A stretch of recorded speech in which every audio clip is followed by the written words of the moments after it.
پیارے بچوں، ایک کہانی سناتی ہوں تمہیں، بلی کا انتقام۔ نادر اپنے گھر جا رہا تھا۔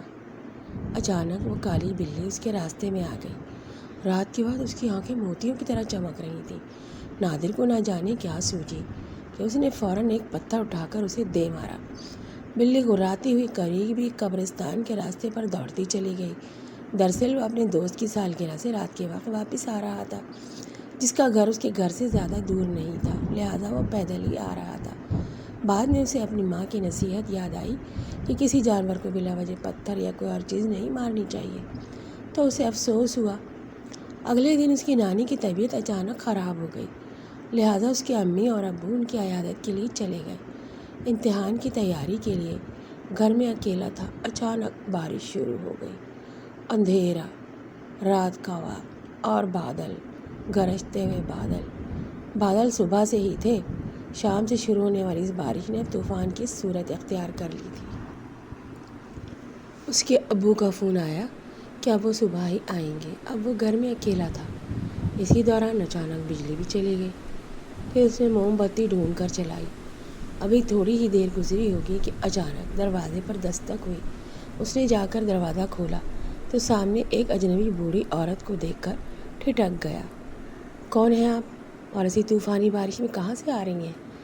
وہ ایک پراسرار ہنسی ہنستے ہوئے بولی، دراصل میری یادداشت کمزور ہے، میں اپنے گھر کا راستہ بھول گئی ہوں۔ ایسی طوفانی بارش میں مجھے پناہ چاہیے، صبح ہوتے ہی میں یہاں سے چلی جاؤں گی۔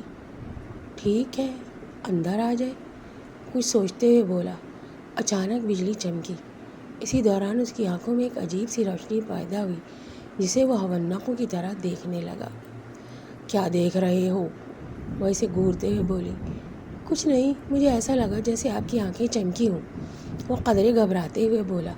آسمانی بجلی جو چمکی تھی نا، وہی چمک آنکھوں میں پڑی ہوگی، بڑھیا مسکراتے ہوئے بولی، اور پھر وہ لاٹھی کے سہارے آہستہ آہستہ آگے بڑھنے لگی۔ اس کی مسکراہٹ میں بھی ایک پراسراریت سی چھپی ہوئی تھی۔ وہ کمرے میں جا چکی تھی۔ وہ بڑھیا کو کمرے میں چھوڑ کر باہر نکلا ہی تھا کہ اچانک اس کے سر پر بارش کا پانی گرنے لگا۔ اس نے پانی صاف کرنے کے لیے ہاتھ پھیرا تو وہ اچھل کر رہ گیا۔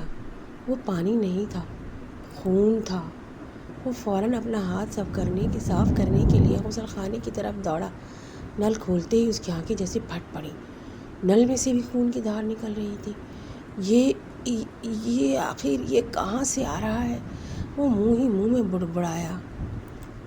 پیاس لگی ہوئی تھی، پانی پینے کے لیے آئی تو تمہارے ہاتھ میں خون لگا ہوا دیکھ کر کپڑا لے آئی، یہ کہہ کر وہ واپس کمرے کی طرف چلی گئی۔ وہ کپڑے سے خون صاف کرنے لگا۔ اسی دوران بادل زور سے گرجے اور بجلی چمکی، تڑ تڑ تڑ تڑ تڑ تڑ۔ اس نے فوراً آسمان کی طرف دیکھا تو حیرت زدہ رہ گیا۔ اسے ایک خوفناک چہرہ نظر آیا۔ اس نے فوراً اپنا سر جھٹکا جیسے اسے وہم ہوا ہو۔ وہ اپنے کمرے کی طرف جانے کے لیے مڑا تو اچانک اسے کسی بلی کی آواز سنائی دی۔ اس نے غور سے دیکھا تو دیوار کی منڈیر پر ایک کالی بلی بیٹھی ہوئی تھی۔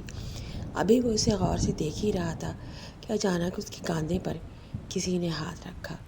اس نے فوراً پیچھے مڑ کر دیکھا تو وہ بوڑھی عورت کھڑی تھی۔ کیا بات ہے، ابھی تک یہیں کھڑے ہو؟ کچھ نہیں، ایک کالی بلی دیوار پر بیٹھی ہے، اسے دیکھ رہا تھا۔ کہاں ہے؟ مجھے تو کوئی بلی دکھائی نہیں دے رہی۔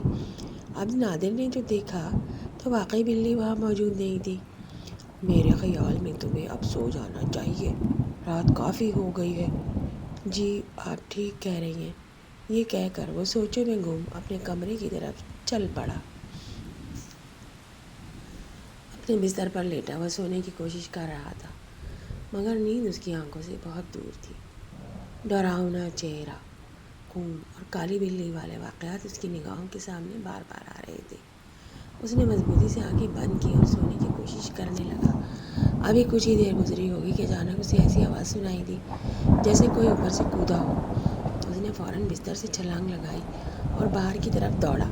اس نے دیکھا کہ صحن میں وہی کالی بلی کھڑی ہے اور اس کی آنکھوں سے جیسے شعلے نکل رہے ہیں۔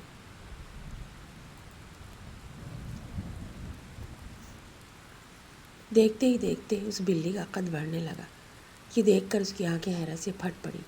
وہ بلی آوازیں نکالتے ہوئے آہستہ آہستہ اس کی طرف بڑھنے لگی، پھر اچانک اس پر چھلانگ لگا دی اور اپنے پنجے اس کے گلے پر مضبوطی سے گاڑ دیے۔ وہ زور سے چیخا۔ اچانک اس کی آنکھ کھل گئی اور خدایا وہ خواب تھا، اس نے خود سے کہا۔ اچانک اسے اپنے گلے پر کچھ چبھن سی محسوس ہوئی۔ کچھ دیر خاموش رہنے کے بعد وہ چیخا، سچ سچ بتاؤ، کون ہو تم؟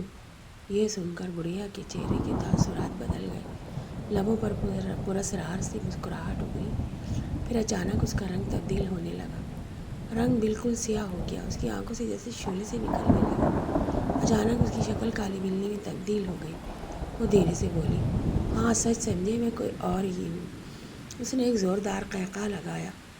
مجھ سے کیا چاہتی ہو؟ میرے پیچھے کیوں پڑی ہو؟ وہ ڈرتے ڈرتے بولا۔ جس کالی بلی کو تم نے پتھر مارا تھا وہ میں تھی۔